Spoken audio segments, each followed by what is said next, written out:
Hello बच्चों, UP board द्वारा 2023 के एग्ज़ाम में इंटर में फिजिक्स से संबंधित क्वेश्चन पूछे गए हैं। उसमें आज हम कुछ बहुविकल्पी क्वेश्चन को देखेंगे और कुछ न्यूमेरिकल क्वेश्चन को देखेंगे। तो आइए पहले देखते हैं बहुविकल्पी क्वेश्चन, जिसमें पहला क्वेश्चन है कि विद्युत चुंबकीय तरंगें उत्पन्न होती हैं। ऑप्शन है एक स्थिर आवेश के द्वारा, एक नियत वेग से गतिशील आवेश के द्वारा, एक त्वरित आवेश के द्वारा और एक अनावेशित कण के द्वारा। तो इसमें आपका ऑप्शन सी सही है, जिसमें दिया हुआ है एक त्वरित आवेश के द्वारा। तो विद्युत चुंबकीय तरंगें एक त्वरित आवेश के द्वारा उत्पन्न होती हैं। यानी यदि कोई आवेश त्वरित गति कर रहा है तो उसके इस गति के कारण विद्युत चुंबकीय तरंग उत्पन्न होती है। यानी विद्युत क्षेत्र भी उत्पन्न होता है और चुंबकीय क्षेत्र भी उत्पन्न होता है। क्योंकि विद्युत चुंबकीय तरंग में विद्युत क्षेत्र और चुंबकीय क्षेत्र की तीव्रता बदलती रहती है, तो यदि कण की गति इस प्रकार हो कि उसका वेग कभी अधिक हो कभी कम हो, तो ऐसे वेग को त्वरित वेग कहते हैं। तो त्वरित गति अगर आवेश कर रहा है तो उसके द्वारा बदलता हुआ चुंबकीय क्षेत्र उत्पन्न होगा और विद्युत चुंबकीय तरंग में बदलता हुआ चुंबकीय क्षेत्र होता है। इसलिए आपका ऑप्शन सही होगा कि अगर एक आवेश त्वरित गति कर रहा होता है तो विद्युत चुंबकीय तरंगें उत्पन्न होती है। तो इसमें ऑप्शन सी सही है। दूसरा क्वेश्चन है कि प्लांक नियतांक की विमा समान है। यानी प्लांक नियतांक की विमा किसके समान होगी, ये आपसे पूछा गया है। जिसमें पहला ऑप्शन है बल गुणे समय, दूसरा ऑप्शन है बल गुणे दूरी, तीसरा ऑप्शन है बल गुणे चाल और चौथा ऑप्शन है बल गुणे दूरी गुणे समय। तो प्लांक नियतांक को h से लिखते हैं। इस h की विमा जानने के लिए हम एक ऐसा फार्मूला लेंगे जिसमें प्लांक नियतांक h हो। तो ऐसी स्थिति में एक फार्मूला बनता है एनर्जी E = hc/λ। यहाँ से h निकल के आता है E × λ/c। E को कार्य के रूप में देखते हैं तो लिखते हैं कार्य बराबर बल गुणे दूरी, और लैम्डा तरंग दैर्घ्य है, एक तरह से ये दूरी है तो दूरी हो गया, और बटे चाल प्रकाश की है जिसको आप लिखते हैं दूरी बटे समय। तो ये समय ऊपर चला जाएगा और दूरी से कट जाएगा, तो क्या बच जाएगा बल गुणे समय गुणे दूरी। ये हो जाता है प्लैंक नियतांक h की विमा, जो ऑप्शन डी में दिया हुआ है। यानी बल गुणे दूरी गुणे समय, ये बीमा हो जाती है प्लैंक नियतांक का। तो ये आपका ऑप्शन डी सही है। तीसरा क्वेश्चन है कि एक समान विद्युत वाहक बल E1 = E2 तथा आंतरिक प्रतिरोध R1 = R2 की दो आदर्श बैटरियां समांतर क्रम में जोड़ी गई हैं। इनका तुल्य विद्युत वाहक बल E तथा आंतरिक प्रतिरोध R है। सही विकल्प होगा। तो समांतर क्रम में यदि सेल जोड़े जाते हैं तो तुल्य जो विद्युत वाहक बल होता है किसी एक सेल के विद्युत वाहक बल के बराबर होता है, जब दोनों सेलों का विद्युत वाहक बल एक समान होगा। तो तुल्य विद्युत वाहक बल अगर E लिखे तो E जो होगा वो E1 और E2 के बराबर हो जाएगा। तो तुल्य विद्युत वाहक बल का मान या तो पहले बैटरी के विद्युत वाहक बल के बराबर होगा या तो दूसरे बैटरी के विद्युत वाहक बल के बराबर होगा। क्योंकि दोनों बैटरियों का विद्युत वाहक बल सेम है। यानी E बराबर हो जाएगा E1 और बराबर हो जाएगा E2। ये हो गया। अब आंतरिक प्रतिरोध R की बात करते हैं। तो जब दोनों सेल समांतर क्रम में जुड़े होते हैं तो उनके जो आंतरिक प्रतिरोध होते हैं वो भी समांतर क्रम में हो जाते हैं। तो समांतर क्रम में आप जानते हैं कि जब दो प्रतिरोध समांतर क्रम में जुड़े होते हैं तो जो तुल्य प्रतिरोध होता है दोनों प्रतिरोधों से कम हो जाता है। यानी तुल्य प्रतिरोध R जो होगा वो R1 से भी कम होगा और R जो होगा वो R2 से भी कम होगा। यानी R जो होगा R1 से भी छोटा होगा और R2 से छोटा होगा। तो इसमें आपका ऑप्शन दिया हुआ है C, जिसमें तुल्य विद्युत वाहक बल E जो होगा E1 और E2 के बराबर होगा और R छोटा होगा R1 से और R छोटा होगा R2 से। तो ये आपका ऑप्शन सी सही है। आइए चौथा क्वेश्चन देखते हैं। चौथा ऑब्जेक्टिव क्वेश्चन है कि जब शुद्ध अर्धचालक में अशुद्धि का अपमिश्रण किया जाता है तो अर्धचालक की चालकता। तो सीधी सी बात है कि अगर कोई अर्धचालक है उसमें अशुद्धि मिलाई जाती है तो अशुद्धि मिलाने का उद्देश्य ही होता है कि उसकी चालकता को बढ़ाना। तो अशुद्धि को मिलाने से अर्धचालक की चालकता क्या हो जाती है, बढ़ जाती है। तो इसमें ऑप्शन दूसरा सही होगा कि अर्धचालक की चालकता क्या हो जाती है, बढ़ जाती है। अगला क्वेश्चन है कि एक ट्रांजिस्टर की उत्सर्जक धारा IE, संग्राहक धारा IC एवं आधार धारा IB होने पर IC का मान IE से कुछ कम होगा, IC का मान IE से कुछ अधिक होगा, IB का मान IC से बहुत अधिक होगा और IB का मान IE से बहुत अधिक होगा। तो इसमें पहला ऑप्शन सही है। आप जानते हैं IE इक्वल टू हो जाता है IC प्लस IB। तो जो IB होती है वो बहुत कम धारा होती है और IC और IE में बहुत थोड़ा सा अंतर होता है। यहाँ पर IC जो होता है वो IE से कुछ कम होता है। तो यहाँ पर ऑप्शन ए सही है। तो ये रहा हमारा पांचवा सवाल। आइए बहुविकल्पी क्वेश्चन में छठवां सवाल देते हैं, जिसमें लिखा है सही तथ्य को चिन्हित कीजिए। तो यहाँ पर दिया है पहला ऑप्शन कि वोल्ट मीटर का प्रतिरोध कम होना चाहिए, वोल्ट मीटर का प्रतिरोध अधिक होना चाहिए, अमीटर का प्रतिरोध अधिक होना चाहिए और अमीटर का प्रतिरोध कम होना चाहिए, परंतु इसको धारामापी के प्रतिरोध से अधिक होना चाहिए। तो सही तथ्य है कि वोल्ट मीटर का जो प्रतिरोध है वो बहुत अधिक होना चाहिए। तो यहाँ पर दूसरा ऑप्शन सही है। तो ये हमारे बहुविकल्पी क्वेश्चन थे। आइए अब क्वेश्चन हम न्यूमेरिकल के रूप में देखते हैं।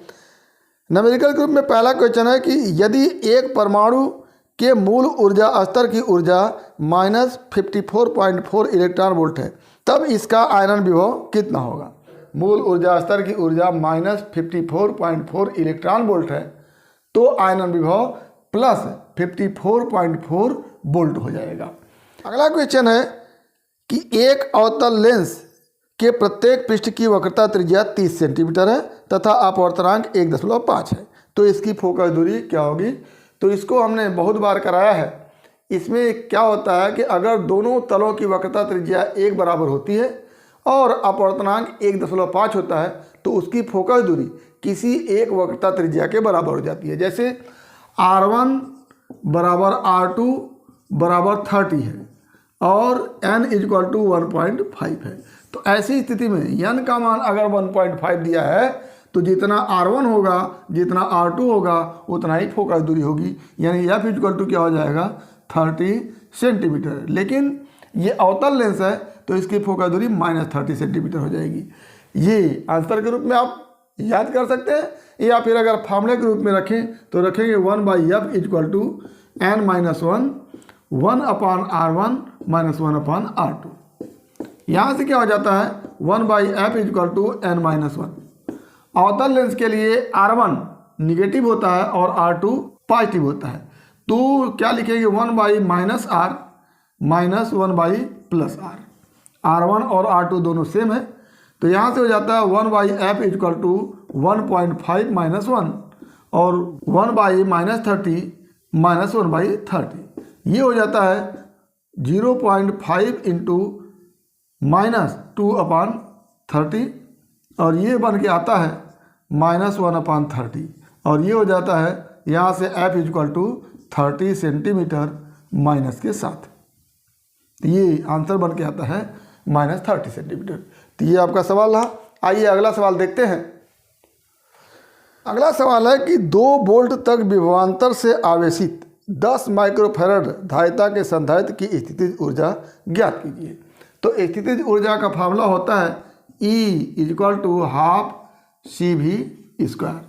स्थितिज ऊर्जा को आप U से लिखते हैं तो U इक्वल टू ये हो गया। अब हाफ हो जाएगा, C का मान हो जाएगा 10 माइक्रोफैरड और माइक्रोफैरड को आप जब फैरड में बदलेंगे तो 10⁻⁶ से गुणा कर देंगे इंटू विभवांतर V का मान 2 दिया है तो 2 का स्क्वायर कर लेंगे। तो यहाँ से क्या हो जाता है 1/2 गुणे ये करेंगे 10⁻⁵ हो जाएगा गुणे 4 हो जाएगा। यहाँ से क्या आ जाता है 2 गुणे 10⁻⁵ जूल। ये आंसर बन के आता है।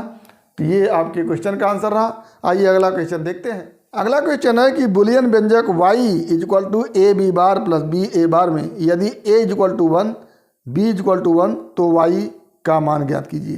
तो बुलियन व्यंजक आपको दिया हुआ है y equal to AB bar plus BA बार।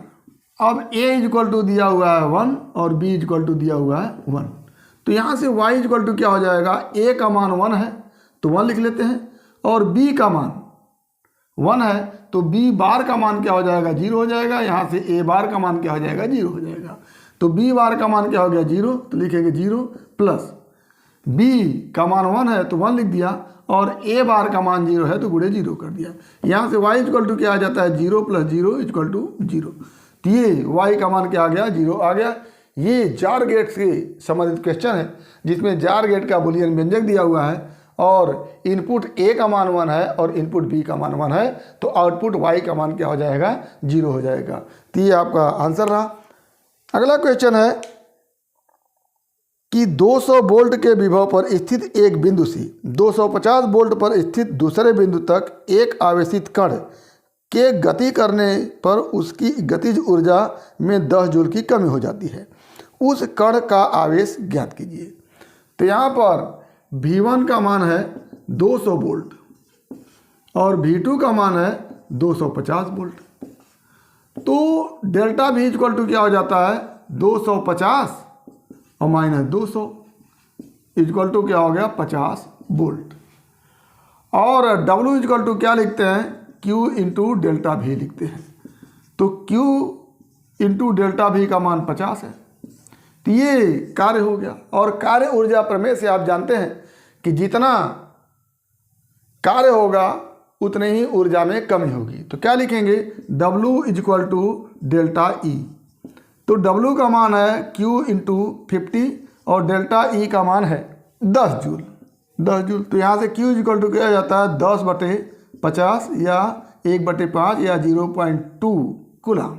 ये आपका आंसर बन के आया 0.2 कूलम। तो इस तरह से आप इसको करेंगे। आइए अगला क्वेश्चन देखते हैं। अगला क्वेश्चन है कि एक प्रकाश विद्युत पदार्थ का कार्यफलन 4 इलेक्ट्रॉन वोल्ट है। उस प्रकाश का तरंगदैर्ध्य ज्ञात करें जिसके लिए संस्तब्ध विभव 2.5 वोल्ट होगा। तो यहाँ पर आपके लिए कार्यफलन W इक्वल टू दिया हुआ है 4 इलेक्ट्रॉन वोल्ट और स्टॉपिंग पोटेंशियल भी दिया हुआ है 2.5 वोल्ट।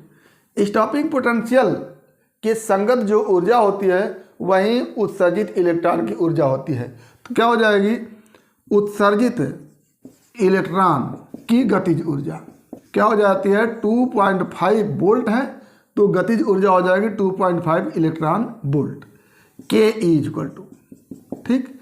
और आइंस्टीन का इक्वेशन जो होता है वो होता है फोटॉन की कुल ऊर्जा h mu equal to W plus K E, यानी कार्यफलन प्लस गतिज ऊर्जा। तो h म्यू इक्वल टू हो गया, W का मान हो गया 4.0 और के ई का मान हो गया 2.5 और दोनों को जोड़ेंगे आप तो आ जाएगा 6.5 इलेक्ट्रॉन वोल्ट। आपसे लैम्डा पूछा गया है तो इसको लिख सकते हैं Hc upon lambda equal to 6.5 electron volt. इसको आप जूल में अगर बदलेंगे तो क्या हो जाता है, Hc upon lambda equal to 6.5 into 1.6 into 10⁻19 joule. और यहाँ से अगर लैम्डा इक्वल टू निकालना चाहे तो लैम्डा इक्वल टू आएगा आपका Hc बटे ये पूरा हो जाएगा तो Hc बटा 6.5 इंटू 1.6 इंटू 10⁻19। H का मान आपके सामने होता है 6.6 इंटू 10⁻34 और C का मान होता है 3 इंटू 10⁸ अपॉन 6.5 इंटू 1.6 इंटू 10⁻। अब इसको जब हल करेंगे ये तो आ जाएगा लैम्डा इक्वल टू 1904 गुणे 10⁻10 मीटर, या इसको हल कर दें तो आ जाएगा 1904 एंगस्ट्रॉम आंसर।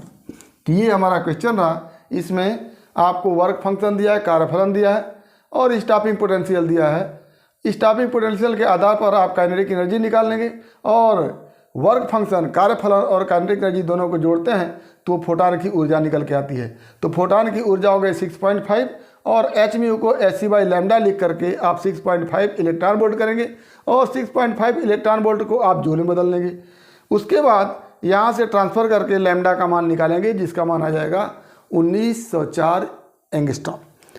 आइए अगला क्वेश्चन देखते हैं। अगला क्वेश्चन है कि प्रिज्म कोण 60 वाले प्रिज्म में प्रकाश किरण डालने पर न्यूनतम विचलन कोण 30 प्राप्त होता है। प्रिज्म के पदार्थ का अपवर्तनांक ज्ञात कीजिए। तो इसके लिए एक फार्मूला होता है n equal to sine a plus delta m upon 2 by sine a by 2। यहाँ पर a होता है प्रिज्म कोण और डेल्टा m होता है विचलन कोण। दोनों का मान दिया हुआ है तो हो जाएगा sine 60 plus 30 upon 2 by sine 60 upon 2। क्या हो जाता है यहाँ से साइन 45 अपॉन साइन 30। साइन 45 का मान होता है 1 बाई अंडर 2 और साइन 30 का मान होता है 1 बाई 2। ये हल करेंगे तो आ जाता है 2 बाई अंडर 2। ये हो जाता है अंडर 2। ये आंसर बन के आ जाएगा प्रिज्म के पदार्थ का अपवर्तनांक। तो ये क्वेश्चन रहा। आइए अगला क्वेश्चन देखते हैं। अगले क्वेश्चन में एक चित्र दिया हुआ है। किसी धात्विक तार को ABC समकोण के रूप में मोड़ा गया है और ये समकोण त्रिभुज अपने तल में 2 मीटर पर सेकंड के एक समान चाल से गति करता है। तल के लंबवत B इक्वल टू 0.5 टेस्ला का एक समान चुंबकीय क्षेत्र है। तार के खंड BC, AC और AB के सिरों के मध्य प्रेरित विद्युत वाहक बल की गणना करनी है। तो एक त्रिभुज के रूप में तार को मोड़ा गया इस तरह से। यहाँ A है, यहाँ B है, यहाँ C है। इसकी लंबाई 4 है, ये 3 है। अब इस तल के लंबवत चुंबकीय क्षेत्र है इस तरह से और ये जो त्रिभुज है तल की तरफ 2 मीटर पर सेकेंड के वेग से गतिशील है। तो पूछा जा रहा है कि BC, AC और AB में प्रेरित विद्युत वाहक बल क्या होगा। तो प्रेरित विद्युत वाहक बल E के लिए एक फार्मूला होता है B into V into L into sine theta. तो यहाँ पर थीटा जो होता है वो B और V के बीच का एंगल होता है और L को हमेशा वेग के परपेंडिकुलर होना चाहिए। तो अब देखिएगा BC के सिरों के बीच विभवांतर क्या हो जाएगा E। क्या हो जाएगा B का मान है 0.5 और V का मान है 2 और L का मान वेग E डायरेक्शन में है और वेग के परपेंडिकुलर ये भुजा BC है। तो भुजा को हमेशा वेग के परपेंडिकुलर होना चाहिए। तो वेग के परपेंडिकुलर BC है और इसकी लंबाई क्या है 4 है। यानी L को हमेशा वेग के परपेंडिकुलर होना चाहिए। तो ये वेग है और ये L है तो L क्या है वेग के परपेंडिकुलर है। तो ये फार्मूला बन गया और यहाँ से हो जाता है ये 4 वोल्ट। यानी BC के एलांक कितना हो गया 4 वोल्ट हो गया। अब AC की बात करते हैं। तो जिस दिशा में वेग है उसी दिशा में AC है जबकि वेग के परपेंडिकुलर AC को होना चाहिए। तो ऐसी स्थिति में उसी दिशा में अगर AC है तो इसके सिरों के बीच प्रेरित विद्युत वाहक बल 0 होगा। क्या लिखेंगे AC चूंकि वेग के समानांतर है अतः E इक्वल टू क्या हो जाएगा 0। अब बात आती है AB के सिरों के बीच E बराबर फार्मूला लगाएंगे B into V into L। ये L यहाँ पर AB है ये भुजा जबकि वेग इस दिशा में है। इस L को इस वेग के परपेंडिकुलर होना चाहिए। तो इस L का परपेंडिकुलर घटक निकालेंगे और परपेंडिकुलर घटक निकालेंगे तब जब ये 4 आ जाएगा। तो यहाँ पर L की जगह 4 लिख देंगे तो 4 हो गया। अब यहाँ से क्या हो जाएगा साइन थीटा का मान 90 रहेगा ही। B हो गया 0.5, V हो गया 2 और L हो गया 4। क्या हो जाएगा फिर वहीं 4 वोल्ट। तो BC के सिरों के बीच प्रेरित विद्युत वाहक बल 4 वोल्ट होगा और AB के सिरों के बीच भी प्रेरित विद्युत वाहक बल 4 वोल्ट होगा। क्यों? क्योंकि AB की लंबाई जो है उस लंबाई का V के परपेंडिकुलर घटक निकालेंगे तो वो BC के बराबर हो जाएगा। तो L की जगह AB के लिए भी 4 रखेंगे और BC के लिए भी 4 रखेंगे, तो दोनों ही केस में 4 वोल्ट जो है प्रेरित विद्युत वाहक बल आ जाएगा। तो ये आपका सवाल रहा। आइए अगला सवाल देखते हैं। अगला सवाल है कि एक उत्तल लेंस से 15 सेमी दूर एक बिंदु वस्तु रखी है, इसका प्रतिबिंब लेंस के दूसरी ओर 30 सेमी की दूरी पर बनता है। जब एक अवतल लेंस को इस उत्तल लेंस के संपर्क में रख दिया जाता है तो प्रतिबिंब 30 सेमी आगे खिसक जाता है। दोनों लेंसों की फोकस दूरी ज्ञात कीजिए। तो एक उत्तल लेंस है, इसके सामने ये 15 सेमी की दूरी पर एक वस्तु रखी है और इसका प्रतिबिंब 30 सेमी की दूरी पर बनता है। ये 30 सेमी हो गया। तो पहली स्थिति में u इक्वल टू क्या हो जाएगा -15 और v इक्वल टू हो जाएगा +30। अच्छा, इसी के संपर्क में जब एक अवतल लेंस रख दिया जाता है इस तरह से, तो ये प्रतिबिंब इससे 30 सेंटीमीटर आगे खिसक जाता है, यानी ये 30 तो है ही, 30 और आगे खिसक जाएगा, तो यहाँ पर प्रतिबिंब बनने लगेगा। तो अब प्रतिबिंब कहाँ बन गया? यहाँ बन गया। तो ऐसी स्थिति में 30 ये है और 30 ये है, तो दूरी क्या हो जाएगी? 60 हो जाएगी। तो दूसरी स्थिति में क्या हो जाएगी? u इक्वल टू -15 ही रहेगा, जबकि v इक्वल टू क्या हो जाएगा? 60 हो जाएगा। तो पहली स्थिति के लिए f निकाल लेते हैं। तो 1/f equal to 1/v minus 1/u से क्या हो जाता है? 1/v का मतलब 1/30 माइनस 1/-50 क्या हो जाता है? 1/30 प्लस 1/15। इसको हल करते हैं तो आ जाता है 3/30। तो यहाँ से आ जाता है f इक्वल टू 30/3 या कह लें 10 सेंटीमीटर। ये उत्तल लेंस के द्वारा जब 30 सेंटीमीटर प्रतिबिंब बन रहा था तो उत्तल लेंस की फोकस दूरी 10 सेंटीमीटर आ गई। अब जब संपर्क में अवतल लेंस रख दिया गया है तो प्रतिबिंब यहाँ पर बन रहा है। ऐसी स्थिति में जो फोकस दूरी निकलेगा वो संयुक्त लेंस की फोकस दूरी निकलेगा। तो संयुक्त लेंस की फोकस दूरी अगर एफ डैश रखें तो 1/f डैश इक्वल टू दूसरा वाला प्रतिबिंब 60 बन रहा है तो 1/60 माइनस 1/-15 और यहाँ से क्या आ जाता है? 1/60 प्लस 1/15, ये हो जाता है 60, ये हो जाता है 1 + 4 इक्वल टू 5/60। तो 1/f डैश क्या आ जाता है? 5/60। तो यहाँ से f डैश इक्वल टू क्या आ जाता है? 60/5 या कह लें 12 सेंटीमीटर। तो f dash equal to 12 centimetre आ गया। यानी संयुक्त लेंस की फोकस दूरी 12 सेंटीमीटर, उत्तल लेंस की फोकस दूरी 10 सेंटीमीटर। तो ऐसी स्थिति में संयुक्त लेंस की फोकस दूरी को 1/f अगर लिखते हैं तो क्या लिखते हैं? 1/f1 प्लस 1/f2 ये लिखते हैं। तो 1/ संयुक्त लेंस की फोकस दूरी f डैश है तो क्या लिखेंगे? 1/12 इक्वल टू f1 उत्तल लेंस की फोकस दूरी 10 है तो 1/10 और प्लस यहाँ से 1/f2 अवतल लेंस की फोकस दूरी पूछी गई है तो 1/f2 हो गया। तो 1/f2 इक्वल टू क्या हो जाएगा? यहाँ से 1/12 माइनस 1/10 क्या हो जाता है? 60 एलसीएम हो गया, 5 माइनस 6 क्या हो जाता है? -1/60। तो 1/f2 इक्वल टू क्या हो गया? -1/60। तो f2 इक्वल टू क्या हो जाएगा? 60 माइनस सेंटीमीटर। तो ये आंसर बन के आया, यही आपसे पूछा गया है। तो सबसे पहले क्या करेंगे? पहली स्थिति में उत्तल लेंस के द्वारा जहाँ प्रतिबिंब बन रहा है 30 सेंटीमीटर पर, उसके सहयोग से आप उत्तल लेंस की फोकस दूरी निकालेंगे जिसका मान आपका आया था 10 सेंटीमीटर। उसके बाद जब अवतल लेंस रख दिया जाता है तो प्रतिबिंब 60 सेंटीमीटर बनने लगता है और वस्तु वहीं 15 सेंटीमीटर होता है। तो ऐसी स्थिति में संयुक्त लेंस की फोकस दूरी आपका 12 सेंटीमीटर आ जाता है। यहाँ से संयुक्त लेंस की फोकस दूरी 12 सेंटीमीटर और उत्तल लेंस की फोकस दूरी 10 सेंटीमीटर। तो अवतल लेंस की फोकस दूरी आप इस फार्मूले से निकाल लेंगे, आ जाएगा -60 सेंटीमीटर। तो ये आपका सवाल रहा। आइए अगला सवाल देखते हैं। अगले सवाल में एक परिपथ दिया हुआ है जिसमें 10 ओम प्रतिरोध में प्रवाहित धारा की गणना करनी है। तो पहले हम परिपथ को बनाते हैं। तो ये आपके सामने एक परिपथ है, इसमें 10 ओम प्रतिरोध में प्रवाहित धारा के मान को ज्ञात करना है। तो यहाँ पर मान लेते हैं यहाँ से धारा I1 चल रही है इस तरह से, तो इसमें धारा क्या हो गई? I1 और इस सेल से धारा I2 चल रही है।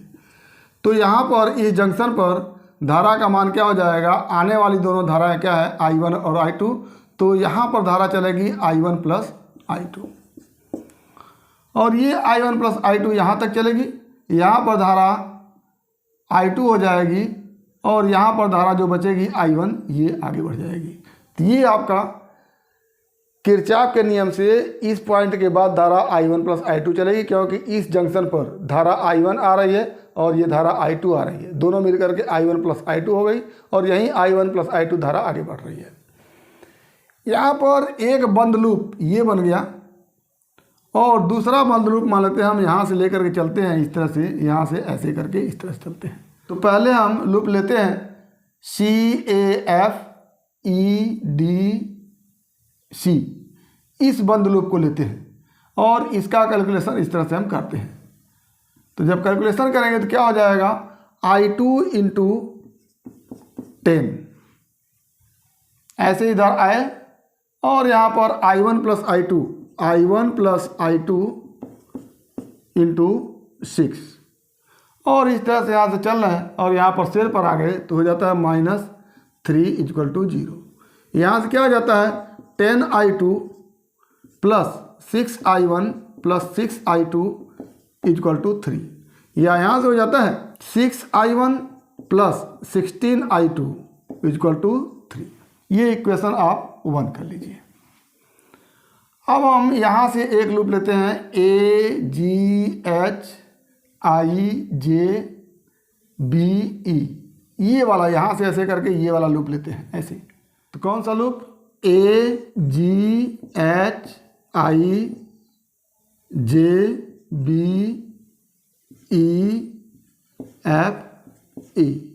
ये वाला लूप लेते हैं। और ये वाला लूप कौन सा था, CFEBDC,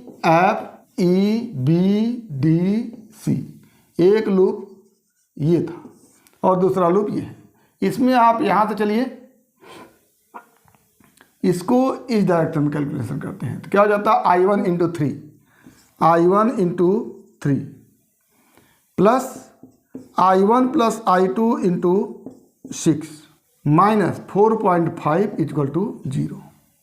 यहाँ से क्या हो जाता है 3I1 plus 6I1 plus 6I2 equal to 4.5, क्या हो जाता है 9I1 plus 6I2 equal to 4.5। ये इक्वेशन 2 कर लेते हैं। इक्वेशन 1 इंटू 1.5 करते हैं तो क्या बन के आता है 9I1 plus 24I2 equal to 4.5। ये इक्वेशन 3 करते हैं। इक्वेशन 3 और इक्वेशन 2 को देखते हैं तो राइट हैंड साइड दोनों का सेम है तो लेफ्ट हैंड साइड सेम हो जाएगा। तो क्या लिखेंगे इक्वेशन 2 एंड 3 से क्या हो जाता है 9I1 plus 6I2 equal to 9I1 plus 24I2। ये 9I1 दोनों तरफ है तो कैंसिल हो जाएगा। यहाँ से क्या बच जाएगा 6I2 इक्वल टू 24I2। तो क्या हो जाएगा यहाँ से 24I2 minus 6I2 equal to 0, 18I2 equal to 0। तो I2 इक्वल टू क्या हो जाता है 0। यानी इस 10 ओम में जो I2 करंट फ्लो हो रही है उसका मान क्या हो गया 0 होगा, जो कि आपसे पूछा गया। यानी इस 10 ओम में कोई भी धारा नहीं बहेगी, यानी I2 इक्वल टू क्या हो गया 0। तो ये आपका सवाल है, इसको इस तरह से करेंगे। इसमें किरचॉफ का नियम लगाए, पहला जंक्शन का नियम, जिसमें यहाँ पर धारा ये धारा I1 है और ये धारा I2 है। जंक्शन पर धारा I1 प्लस I2 हो जाएगी और यही धारा इधर की तरफ चलेगी। दूसरा लूप का नियम लगाते हैं, एक बंद लूप इसको बनाते हैं और दूसरा बंद लूप यहाँ से चल करके इस तरह से चल करके यहाँ से आकर के ऐसे करके यहाँ पहुँच जाते हैं। तो दूसरा बंद लूप हो गया। दोनों बंद लूप के लिए विभव का नियम लगाते हैं और विभव के नियम से आपको 2 इक्वेशन बन के मिलता है 1 और 2। 1 में 1.5 से गुणा कर लेते हैं तो एक तीसरा इक्वेशन बनता है और तीसरे और दूसरे इक्वेशन से आप कंपैरिजन करके I2 का मान निकाल लेते हैं। तो ये आपका सवाल रहा। आइए अगला सवाल देखते हैं। अगला सवाल है कि यक्ष दिशा में गतिशील प्रकाश किरण EY = 300 sine omega t - x/c volt प्रति मीटर द्वारा प्रदर्शित है। एक इलेक्ट्रॉन y दिशा में 2 × 10⁷ मीटर पर सेकंड की चाल से गति करता है। इलेक्ट्रॉन पर लगने वाले अधिकतम चुंबकीय बल की गणना कीजिए। तो यहाँ पर प्रकाश किरण के लिए EY = 300 sine omega t - x/c, ये इक्वेशन है।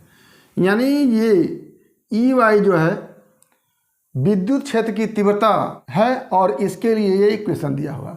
तो जैसे E = E0 sine omega t करते हैं तो E0 क्या होता है, E का मैक्सिमम मान होता है, E max = E0 होता है। तो यहाँ पर E का मैक्सिमम मान इस इक्वेशन में क्या हो जाता है, 300 न्यूटन प्रति कूलम। और अगर E का मान निकल गया तो B मैक्सिमम का मान निकल के आएगा, B मैक्सिमम = E मैक्सिमम अपान C। यहाँ से क्या हो जाता है, 300 बटा 3 × 10⁸ क्या हो जाता है यहाँ से 10⁻⁻6 वेबर प्रति मीटर स्क्वायर। ये B मैक्सिमम का मान हो गया। और जो चुंबकीय बल F = आता है वो होता है Q × V × B × sin theta. तो B का मान जो होता है वो Z एक्सिस के एलांग होता है और V जो होता है वो X एक्सिस के एलांग होता है। तो V और B में जो एंगल है वो 90 डिग्री का है, तो यहाँ थीटा की जगह 90 रख देंगे। तो F = क्या हो जाता है, Q की जगह E, इलेक्ट्रॉन पर बल निकालना है तो E हो जाएगा × V हो जाएगा × B हो जाएगा × sin 90 हो जाएगा। यहाँ से हो जाता है E × V × B मैक्सिमम। क्यों? क्योंकि मैक्सिमम F पूछा गया है तो F max = B का मान मैक्सिमम रखेंगे। तो E का मान हो जाता है 1.6 × 10⁻⁹, V का मान हो जाता है 2 × 10⁷ और B मैक्सिमम का मान है 10⁻⁻6। हल करेंगे इसको तो आ जाता है 3.2 × 10⁻18 न्यूटन। ये आपका आंसर बन गया। अगला क्वेश्चन है कि एक इलेक्ट्रॉन 2 × 10⁷ मीटर पर सेकंड की चाल से 0.3 एंगस्ट्रॉम त्रिज्या के वृत्तीय कक्षा में गति कर रहा, इसके चुंबकीय आघूर्ण की गणना कीजिए। चुंबकीय आघूर्ण M के लिए एक फार्मूला होता है EV/R/2। E क्या है, इलेक्ट्रॉन पर चार्ज है, V क्या है, उसका वेग है, R क्या है, वृत्ताकार पथ की त्रिज्या है और ये बटे 2।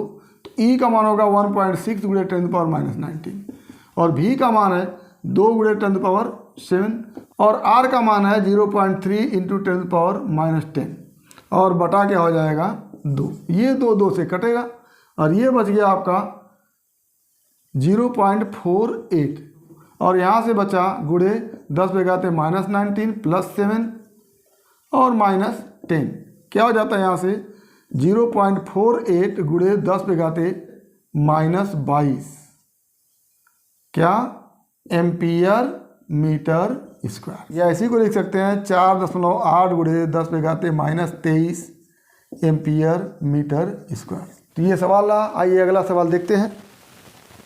तो ये आपका सवाल है, इसमें एक LCR परिपथ दिया हुआ है और आपसे पूछा है कि इस वोल्ट मीटर का पाठ्यांक क्या होगा और इस एमीटर का पाठ्यांक क्या होगा।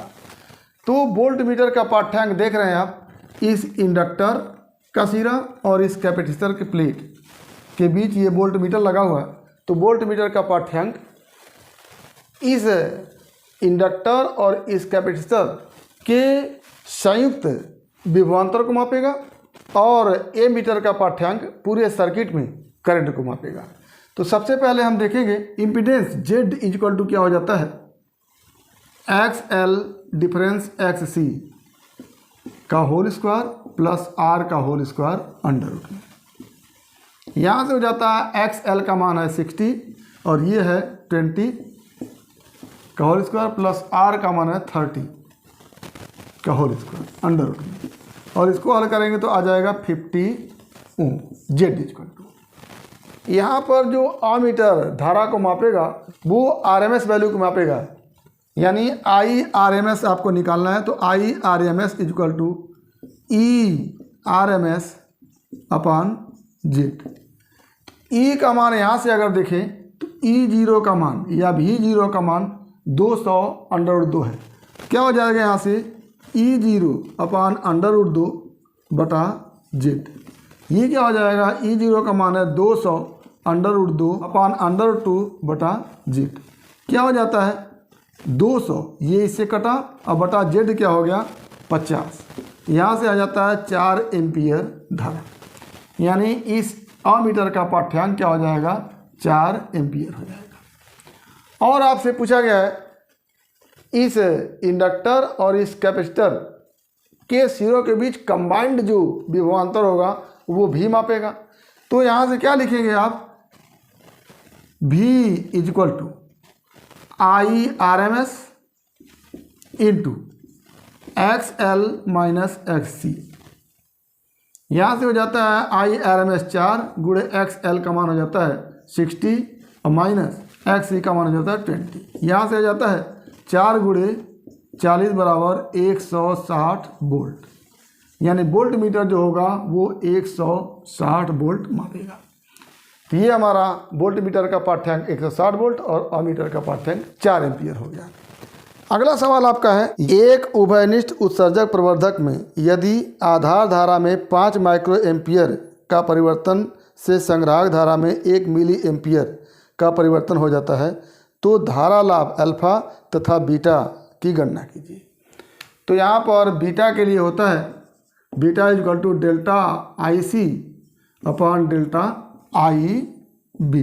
डेल्टा IC का मान 1 मिली एम्पियर है, जिसको एम्पियर में आप बदलेंगे 10⁻³ से गुणा करके, और डेल्टा IB है 5 माइक्रो एम्पियर, 5 गुणे 10⁻⁶ कर देंगे तो एम्पियर हो जाएगा। यहाँ से आप देखेंगे तो आ जाएगा 10⁻⁻4 इंटू 10/5 इंटू 10⁻⁶। क्या हो जाता है यहाँ से 2 इंटू 10⁻², और यहाँ से हो जाता है 200। तो बीटा का मान हो गया 200। अल्फा का मान निकालते हैं, alpha equal to beta upon 1 plus beta करके। क्या हो जाता है 200 बटा 200 प्लस 1। क्या हो जाता है यहाँ से 200 बटा 201, 0.995। तो ये अल्फा का मान हो गया और ये क्या हो गया बीटा का मान हो गया। तो ये रहा हमारा 2023 में यूपी बोर्ड में फिजिक्स से संबंधित पूछे गए बहुविकल्पी क्वेश्चन एवं न्यूमेरिकल क्वेश्चन। उम्मीद करता है कि आप इस क्वेश्चन से अपना आकलन कर सकेंगे कि हम इस बोर्ड में कितना फिजिक्स में नंबर पा सकते हैं। तो उम्मीद करते हैं कि आपको समझ में आया होगा। इसके बाद हम CUET से संबंधित कुछ फिजिक्स से संबंधित क्वेश्चन आप लोगों को देंगे। अगर आप इससे लाभ उठाना चाहते हैं तो हमारे साथ बने रहिएगा, हमारे चैनल को सब्सक्राइब करिएगा ताकि हम आपको ज़्यादा से ज़्यादा लाभ पहुंचा सकें। तो आज बस इतना ही। अगला टॉपिक अगली वीडियो क्लिप में एक बार फिर आपके भविष्य के लिए बेस्ट ऑफ लक। धन्यवाद।